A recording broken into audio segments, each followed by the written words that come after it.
नमस्कार मित्रांनो, स्वागत आहे आपल्या सर्वांचं आजच्या आपल्या शैक्षणिक व्हिडिओमध्ये। मित्रांनो, आपण बघतोय की शालेय स्तरावरती अनेक प्रकारच्या स्पर्धा परीक्षा आहेत, त्याचप्रमाणे शिष्यवृत्ती परीक्षा देखील आहेत। त्यामध्ये काही खासगी वेगवेगळ्या संस्थेमार्फत घेण्यात येणाऱ्या शैक्षणिक किंवा स्पर्धा परीक्षा आहेत। त्याचप्रमाणे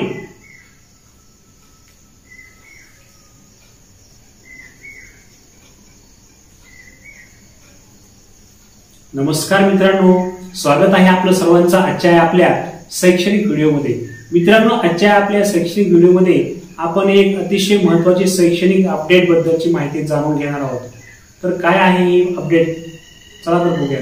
मित्रांनो, आपण बघतोय की शैक्षणिक क्षेत्रामध्ये जे प्रायमरी शिक्षण आहे, प्राथमिक शिक्षणामध्ये आपल्या स्टेट बोर्डामध्ये असेल तर त्यामध्ये काय आहे की वेगवेगळ्या स्पर्धा परीक्षांचं आयोजन केलं जातं। मग त्यामध्ये काही स्पर्धा परीक्षा ह्या प्राथमिक स्वरूपामधल्याच परंतु खासगी संस्थांकडून आयोजित केल्या जातात आणि काही परीक्षा या महाराष्ट्र शासनामार्फत आयोजित केल्या जातात। आणि या महाराष्ट्र शासनामार्फत आयोजित केल्या जाणाऱ्या शैक्षणिक स्पर्धा परीक्षेमध्ये सर्वात महत्त्वाची जी परीक्षा आहे ती आहे स्कॉलरशिपची परीक्षा, इयत्ता 5वी आणि इयत्ता 8वीची स्कॉलरशिप परीक्षा। त्याचप्रमाणे इयत्ता 5वी साठी जवाहर नवोदय समितीमार्फत, नवोदय विद्यालय समितीमार्फत घेतली जाणारी नवोदयची परीक्षा इयत्ता 5वीला असते। पूर्वी इयत्ता 5वीला आणि इयत्ता 8वीला घेतली जाणारी स्कॉलरशिपची परीक्षा आहे ती पूर्वी इयत्ता 4थी आणि इयत्ता 7वी या वर्गाला घेतली जायची।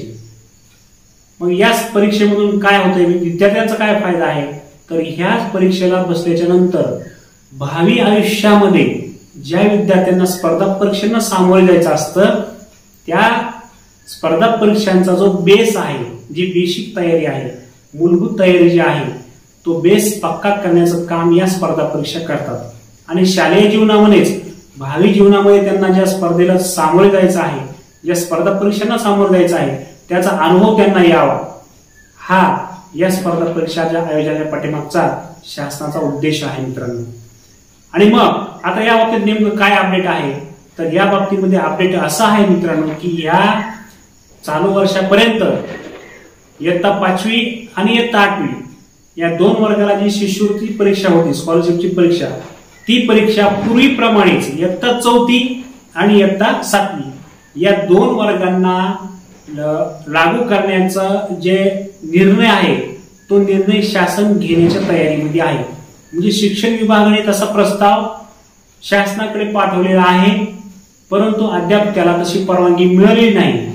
मग हे नेमकं शासनाने असा बदल करण्याचं का ठरवलेलं आहे, तर याच्या पाठीमागचा शासनाने असा निष्कर्ष काढलेला आहे की बरेचसे जिल्हा परिषदेच्या शाळा आहेत, या शाळेमध्ये शिकणारे, शासकीय शाळेमध्ये शिकणारे विद्यार्थी हे मध्यमवर्गीय कुटुंबामधील विद्यार्थी असतात।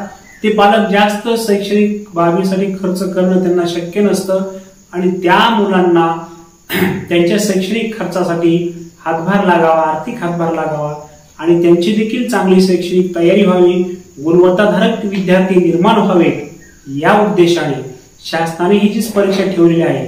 परंतु बऱ्याचशा जिल्हा परिषदेच्या शाळा ज्या आहेत त्या आता पहिलीपासून 4थी पर्यंतच्या आहेत। जरी प्राथमिकचा टप्पा हा 1ली ते 8वीचा असेल तरी सुद्धा बऱ्याचशा शाळांची रचना पूर्वीपासूनच आपल्या राज्यामध्ये कशी आहे, या पूर्व प्राथमिकमध्ये प्राथमिक विभागामध्ये इयत्ता 1ली ते 4थी पर्यंतच्या बऱ्याचशा शाळा आहेत। आणि मग 5वी पासून पुढले जे वर्ग आहेत ते बऱ्याचशा गावामध्ये काय आहेत, संस्थेच्या शाळेकडे आहेत ते वर्ग। आणि काही ठिकाणी असं आहे की जिल्हा परिषदेच्या ज्या शाळा आहेत त्या आता इयत्ता 1ली पासून इयत्ता 7वी पर्यंत आहेत। मग त्या ठिकाणी इयत्ता 8वी पासून माध्यमिकचं जे शिक्षण आहे ते विद्यार्थी काय करतात, एखाद्या संस्थेच्या शाळेमध्ये घेतात। मग शासनाचं म्हणणं असं आलेलं आहे, हे माझं वैयक्तिक मत नाही, हे शासनाचं मत आहे, जे न्यूज पेपरमध्ये प्रसिद्ध झालेलं आहे की शासनाचं मत असं आलेलं आहे की जेव्हा विद्यार्थी या प्राथमिक शाळेमधून माध्यमिक शाळेमध्ये जातात, मग तो काही प्राथमिक शाळेचा 4थीच्या नंतरचा 5वीचा वर्ग असेल किंवा काही प्राथमिक शाळेमध्ये 7वी पर्यंत शाळेच्या नंतर इयत्ता 8वीचा वर्ग असेल की जो माध्यमिक शाळेमध्ये उपलब्ध असतो, संस्थेच्या शाळेमध्ये उपलब्ध असतो, तिकडे गेल्याच्या नंतर त्या ठिकाणी मुलांना तेवढा स्कोप, तेवढं प्रवृत्त शाळेमार्फत केलं जात नाही स्कॉलरशिपच्या परीक्षेला बसण्यासाठी किंवा उत्तीर्ण होण्यासाठी, असा शासनाचा निष्कर्ष आहे.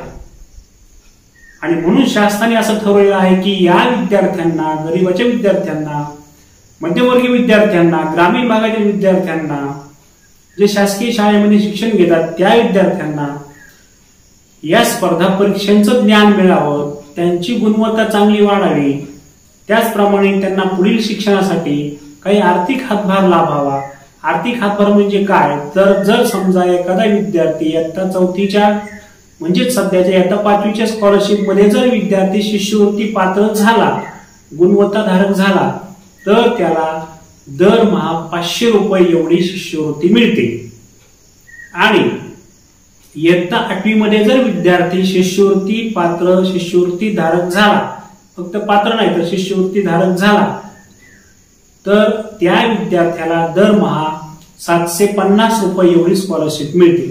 म्हणजे हा आर्थिक हातभार त्या विद्यार्थ्यांना लाभावा, त्यांची शैक्षणिक गुणवत्ता सुधारावी, या उद्देशाने शासनाने इयत्ता 5वी आणि इयत्ता 8वीची जी स्कॉलरशिपची परीक्षा आहे ती इयत्ता 4थी आणि इयत्ता 7वी या 2 वर्गाला पूर्वीप्रमाणेच लागू करण्याचं नियोजन केलेलं आहे. आणि जसं काही लवकरात लवकर जर शासनाकडून तशी परवानगी मिळाली तर ज्या वर्षी परवानगी मिळेल त्या वर्षी तसं जाहीर प्रकटन दिलं जाईल, शाळेपर्यंत ती माहिती पोहोचवली जाईल आणि त्या शैक्षणिक वर्षाच्या नंतर पुढील वर्षापासून त्याची अंमलबजावणी करण्यात येणार आहे. अशा प्रकारे शासनाचं जे धोरण आहे ते वर्तमानपत्रामध्ये प्रसिद्ध करण्यात आलेलं आहे. तर ही होती आजची आपली शैक्षणिक बाबतीतली अतिशय महत्वाची अपडेट स्कॉलरशिप परीक्षे बाबतीमधली. चला तर भेटूयात पुढील अशाच प्रकारच्या नवीन शैक्षणिक अपडेट विषयीच्या व्हिडिओमध्ये. तोपर्यंत सर्व विद्यार्थी, पालक, शिक्षक मित्र आपल्या सर्वांना माझा सप्रेम नमस्कार. जय हिंद, जय Bharat. Be happy and be positive.